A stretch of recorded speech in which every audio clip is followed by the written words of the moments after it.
Okay, let's get back to the blacklist. Uh, there's a very marvelous guy named Frank Toloff who just recently passed away. He was blacklisted in the late 50s, early 50s. I don't remember what it was, and he had to go to England to work.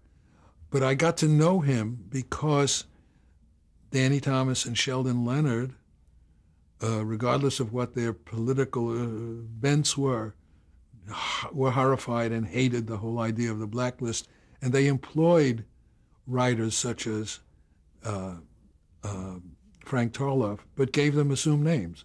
And many T&L scripts appear with the byline written by David Adler, and that was for many years that was Frank Tarloff. He had won an Academy Award. He did. He won it for Father Goose.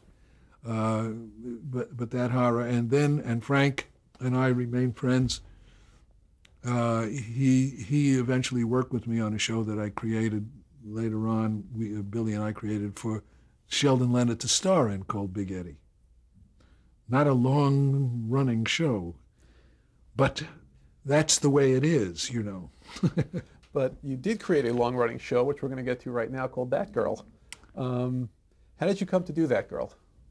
After the Van Dyke Show, while in the last year of the Dick Van Dyke Show, Danny Thomas would knowing it was the last year, he would come into our office repeatedly and said, "Hey, why don't you write a show for my kid?"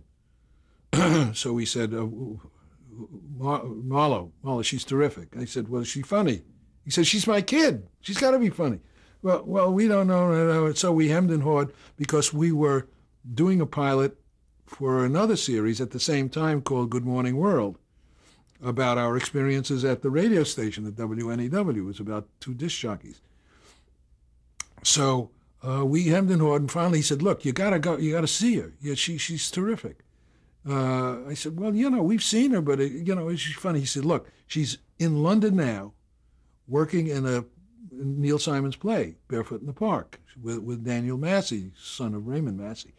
And she's terrific. She got great reviews. I said they gave her great reviews, and they said they didn't even know who I am. So you got to know it was legit."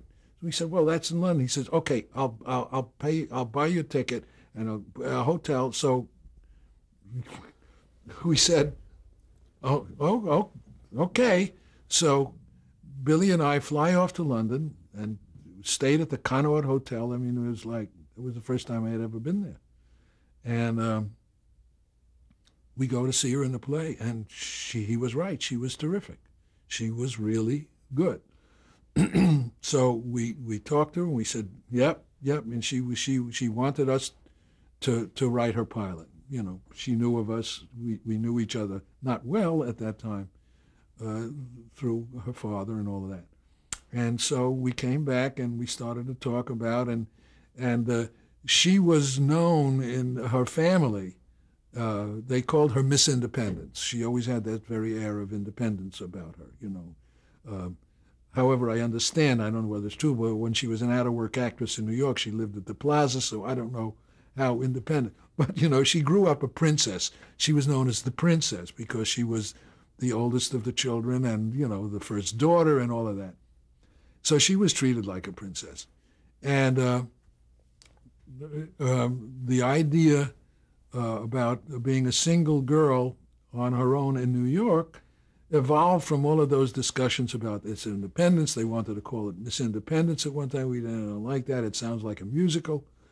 And so Billy and I wrote the pilot of her leaving her family who live in Westchester and going down and living. And then the discussion started about, okay, she'll be a single girl. But then we said, because of our training from Carl Reiner, we said, she's got to have a boyfriend. Why? Well, because we don't want her to be single, and what guy is she not going to sleep with this week?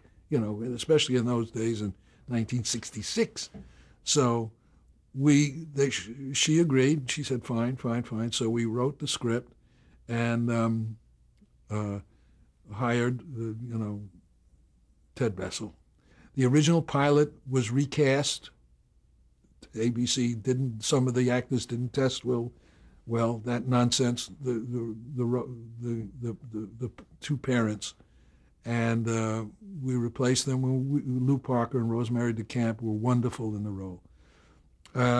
We didn't know at the time, we're credited in books and articles as by the feminist movement as being on the forefront of the feminist movement and doing for women. Well, we were trying to do a show for Danny Thomas's daughter.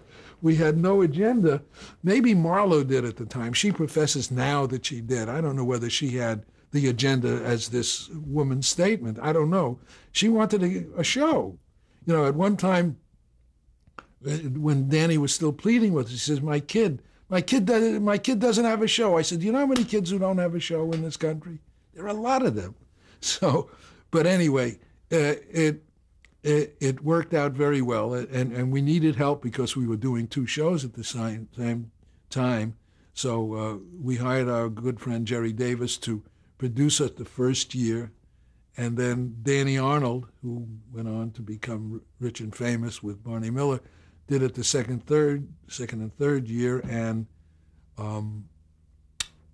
Saul Turtletub and Bernie Ornstein, two friends of ours, we kind of put together, and that was their first producing job. They did it, you know. But the show was very successful, and it was amazing to me. And years later, how many young women grew up as a role model, because it really was. I mean, you know. And again, we employed most of the lessons we learned from Carl. This was not the show that was done with an audience, incidentally. This was film show because Marlowe preferred it because of the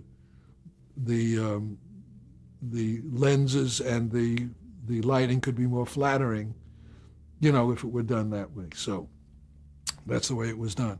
But it was, you know, it really swung. And again, it could have gone on. The ABC and the sponsor, Bristol Myers, Bristol Myers was the prime one, wanted us to stay on, but she wanted to go on to a screen career. Sometimes it works and sometimes it doesn't. There's a wonderful story connected with that show that she doesn't really like me to tell, but I'll tell it anyway. I've told it because it's so true. Marlowe and I used to argue a lot. We would fight. Billy was the peacemaker. But I used to argue with her because I thought she spent too much money on wardrobe, and because it was a partnership and all of that. And she grew up being a princess, and she and I would fight. You know, just creative differences and all of that, we'd fight. She would want to go too warm, and I said, you got to go here with it. Anyway, we fought a lot. And very often when we'd fight, she would cry. You know, people sometimes cry when they fight. So after one of those crying episodes, I would get a visit from her father, who said to me, what are you making my kid cry for? So I said, I'm not making a kid cry. I mean, she did so-and-so and so-and-so, and you're being a professional, Danny, blah, blah, blah, blah. You wouldn't have done that, but she did this, and I didn't think it was right. He said, I'm warning you, don't make my kid cry. I'm warning you, don't make my kid cry. And he'd do this with his two fingers. So that went on. And then we'd make up, and we'd hug and kiss, and everything was fine. At the 5th year of the show, she was a wonderful hostess. Marlowe has great taste in, you know, everything.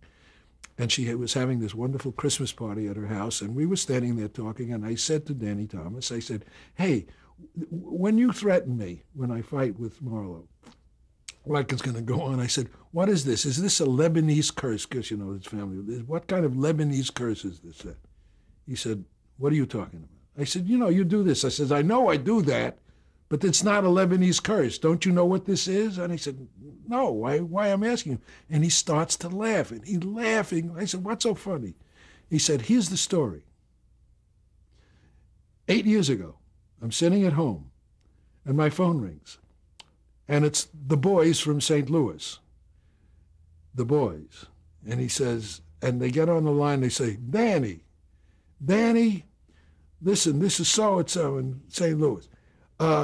We think it's the greatest thing in the world what you've done with the St. Jude's Hospital there, you know, in Memphis. We want to build here in St. Louis a hospital for children's diseases here in St. Louis. And Danny said, hey, guys, that's great. He says, yeah, but, you know, we want to have one of those fundraisers to start it off. And we thought, who better to do that? And we were wondering if, and Danny said, when do you want me? So Danny said, so I said to them, hey, when do you want me? If you guys want to do that. So they arrange the date. Danny gets the singers, the dancers, and they goes in and they fill an arena like the Forum, like Madison Square Garden. They raise hundreds of thousands of dollars, and it's a huge smash for this children's hospital. The boys are taking him back to the airport in St. Louis in a limousine. And the guy, the head boss, the head Don, he's got tears in his eyes. He's crying. He says, this was the greatest. This was the greatest. Danny, when you get back to L.A., you're going to drive into your driveway there, and you're going to find a brand new Cadillac. And on the seat of that Cadillac is going to be a box with a diamond ring in it for Rosie. That diamond is going to be so big it's going to blind her, that diamond. And that's what, and Danny said, no, guys, please. I don't do this for Cadillacs and diamonds. I do it because I think it's important that we do it, and I do it, and I love you, and all the thanks you can give me is the thanks that you gave me by asking me to help you to do this. Please, no. Hey, fellas, I'm glad I could do it. And Danny said, and the guy looked at him, and the tears are pouring down his eyes. And he puts his arm around Danny Thomas, and he says, Danny, for this, anytime you want, you got 2 hits coming from St. Louis. What I didn't realize at the time, he was threatening me. He was threatening me with ultimate death for fighting with his daughter. But he was a great character. He was a marvelous man. The show is, I think it's on TV Land now, or wherever it is. But she was great in it, and unfortunately we lost Teddy Bessel, and it became a landmark. It became a feminine, which fine, that's good. We didn't. Very often you create things. You say, I want to do this thing. I think it's funny. I think it's cute, whatever. And people say, what a great thing. You're a groundbreaker. No kidding. Really, I didn't know that. We didn't know that. We were doing a job. Again. So can you go into a little more detail about the specifics of the pilot episode? And because it's very different from the way the series finally aired. You talked about recasting. Could you compare what you originally conceived and how it changed? The original idea from the original pilot was basically the same. The only thing was the change in the casting. It was a young woman going out into the world on her own, trying to be an actress and having to do a lot of other jobs to eat, like every restaurant in this town. You know, what union do, what SAG, everybody has to, support themselves, which was the fun of that show. And there was the romance there, which was very good. I think on the first season, her next door neighbor was Dabney Coleman.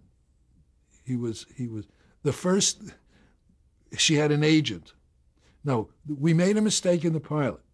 We had Don be her boyfriend and her agent.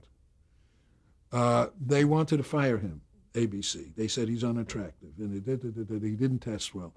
So we begged the guys at ABC. We said, you know what? He didn't test well. It's our fault. We made him a dichotomous character. He had two, he wants to be with her, but he's sending her out of town to go and hug and kiss guys in movies and things. Okay, we'll just keep him as the boyfriend. We'll get another agent. They said, okay, keep the guy. That's when networks were very reasonable. And really, it was terrific. And so we kept him, and we hired another agent. The first agent, who lasted one episode, was George Carlin. Well, he couldn't remember lines because he didn't know where the stage was. He was all over the place. Then we got other guys, Ronnie Shell to be the agent, and other guys, But the concept remained pretty much the same. The concept was a woman on her own. And in retrospect, going back on it, here were these two people who were in love and totally devoted to each other, which made the show work on the level, because it was a love story, too. People remember more about Donald, and Anne Marie than the episodes and all the things that she got into. which is the secret of all the great shows. All in the Family was a love story. Dick Van Dyke Show was a love story. Honeymooners was a love story. I Love Lucy was a love story. That relationship is what kept it all together. And the same thing with this. That was the glue. And never at all that time was there any, I don't think any episode mentioned the word, shall we do it, or anything. It wasn't, if they did or didn't, it wasn't important. There was a responsibility to each other that made for the comedy. You know, when I want to do something, but oh, will he be mad? Or I want to do something, will she be mad? That's why marriage works, because it's a comedy. We wrote a song actually called Love is Just a Situation Comedy. Ray Charles wrote that song for a special we wrote. I'll finish the sentence in a minute. Okay. Okay. Now, also, Ted Bessel's character was an American Indian in the pilot. Yes, Don Blue Sky or something like that. We changed that because he was the agent of the. I don't know where we got that crazy idea, making him an Indian. He doesn't look like an Indian. He doesn't talk like an Indian, but that was crazy. No. So we got rid of that. Hollinger was the name finally. Yes. And so can you tell me about some of the other cast members that we haven't touched on? Well, Rosemary DeCamp played her mother, and Lou Parker, who was a vaudeville comedian, played the father, and he was wonderful. We also had the great Billy DeWolf was her acting teacher at times. And I mentioned Don Penny, I think, was an agent at one point, and Ronnie Shell was her agent, and Bernie Coppell played Donald's best friend, you know, and they shared office together. And we had a succession of neighbor ladies, several different ones coming and going. But they were good supporting, but they were, for various reasons they left. Some of which I had fights about, some of which. And what was the work week like, a typical work week on the show? On that show was different because it was a film show, see. It was a single camera film show shot much like, movies. So we would always read the same two scripts the first reading day. And then we would, I think we had a 3-day shooting schedule on that. So we would read the script, make whatever fixes had to be made on it, and the next 3 days go on and shoot. And I think 1 day off, and then back to work. I think it was a 3-day shooting schedule as opposed to the 1-day shoot on the multi-camera show. And it was a little more difficult to edit it because, but we had a great editor, Bobby Moore was his name, and very good supporting company. Marlowe's cousin, Ronnie Jacobs, Danny's nephew, who was the head of production did all the production supervising of all of the T&L shows, was with us on that one too. He does marvelous work. It ran pretty smoothly. We ended up with a lot of wardrobe at the end of it. I think they auctioned it off and gave the money to the charity too. Yeah, they had to. Yeah. And aside from buying the wardrobe and acting in the show, what was Marlo Thomas's day-to-day involvement? Well, it became her production company, Daisy Productions. So she didn't get a producing credit as such. She didn't need to, The star is always implicitly the boss on any show, whether it's their company or not. Whether it's the Dick Van Dyke Show or whoever the star is, and it's also in a feature film. It's on a Broadway show. In a Broadway show, whoever that single power person is, and if the star isn't happy, you don't have a show, whether they're called the producer or not. I think when you give stars the ability to legally fire and hire people is when you get in trouble. Because as bright as any actor is, they lack objectivity about the whole piece, I find. And it's the wise actor who will appreciate and respect the decisions of others. If you take actors into a cutting room and say, what shot do you like best? Over the shoulder of the other guy, in my face. As a matter of fact, at one point, Ted Bessel had in his dressing room an 8x10 glossy of the back of his head as a joke. I don't think Marlo liked that joke.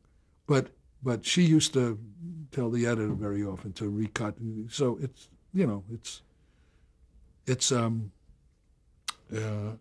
tough to have actors be objective about. I know many very fine actors have never seen the films they're in.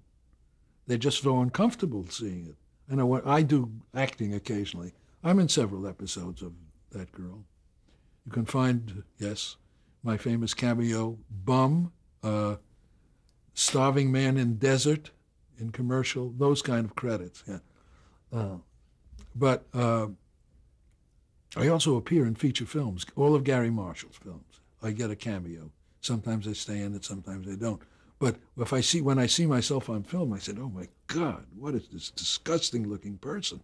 You know, people say, "Oh, that's cute." It's not cute. It's hard. It's hard to look at yourself. What was the budget of that show? Gee, I don't remember. The numbers were outrageous. Right? We used to do. I think the original Van Dyke Show budget was between $50,000 and $75,000 an episode. That's a head writer's pay today, you know? Isn't that, I mean, it's crazy. So I think That Girl by 66 was probably a couple of $100,000, or maybe even less, because the cost was much less then. I mean, the cost of doing a show now is so much greater because of the lack of lead time, as I mentioned before, and the fact that you have to hire so many people above the line. Costs a fortune, and there's no way you can do it. I mean, most shows today are run into $250,000 an episode deficit every episode, in the red. We were always in profit with our repeats. Our things were negotiated, whether it be That Girl or the other shows that Billy and I did in our own company. It was negotiated so that between what our expenses were to produce the show and the rerun guarantees that we would get for the reruns, you know, in the summer and all that, we would never be in the red. Now, you can't. That's why it's impossible for people to be in independent production today without being deficit financed by a large studio. It's very difficult. Now, how did Bill Percy get involved in directing for the show? Well, it's called self-defense. You know, when you write something and you say, "Why is the guy doing that? Why is the guy doing that?" So he really he was much more comfortable working with the actors than I was in the beginning. So he evolved, and that evolved into wanting to direct, and he's done a heck of a job with it. You know, he did great. He has more patience with actors than I do. I'm just do it. Stop bothering me, you know. Who else directed that show? What, That Girl? That Girl, yes. Oh, gosh. Well, Danny directed some. Danny Arnold, Jerry Davis did some. John Ehrman did quite a few. Bob Sweeney did quite a few, who she really loved. He was terrific.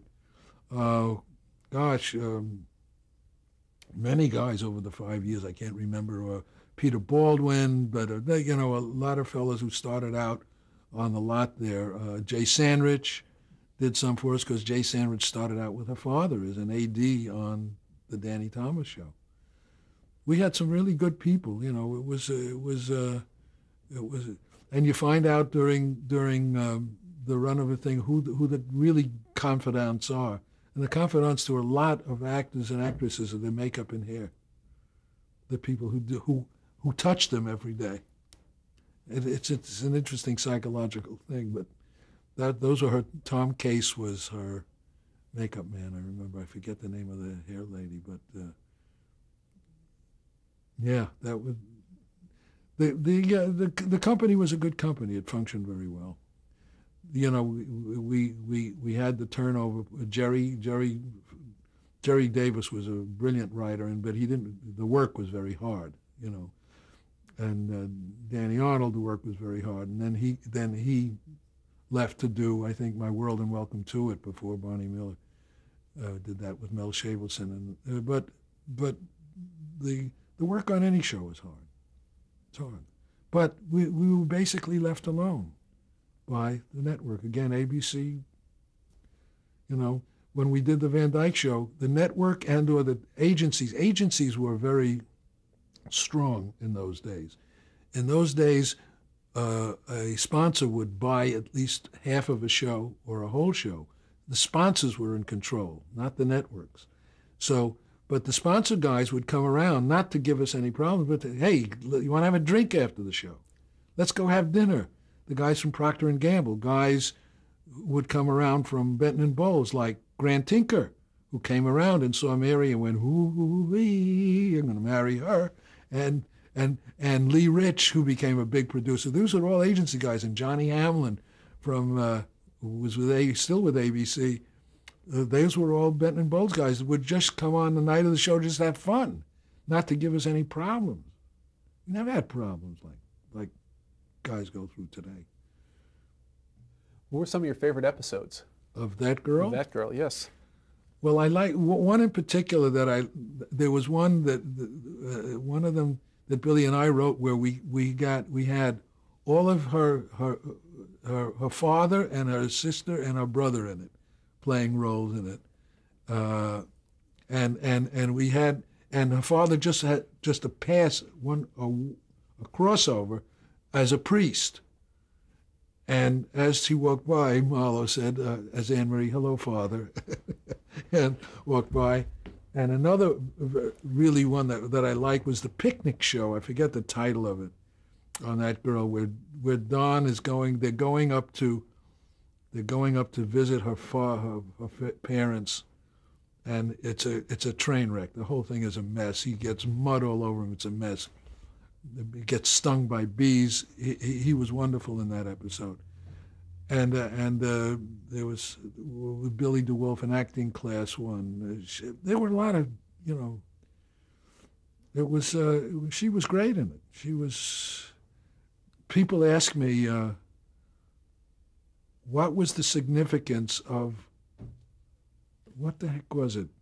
Throwing her hat in the air, or is it, does she throw her hat in the air, or Mary Tyler? I don't know. Is there a religious significance? I said, no, I don't think so. You just throw your hat in. Yeah, I don't know what it was. People ask about all kinds of internal meanings in all of this. Okay, we're going to stop and change the tape now. Again? Yet again. Oh, God.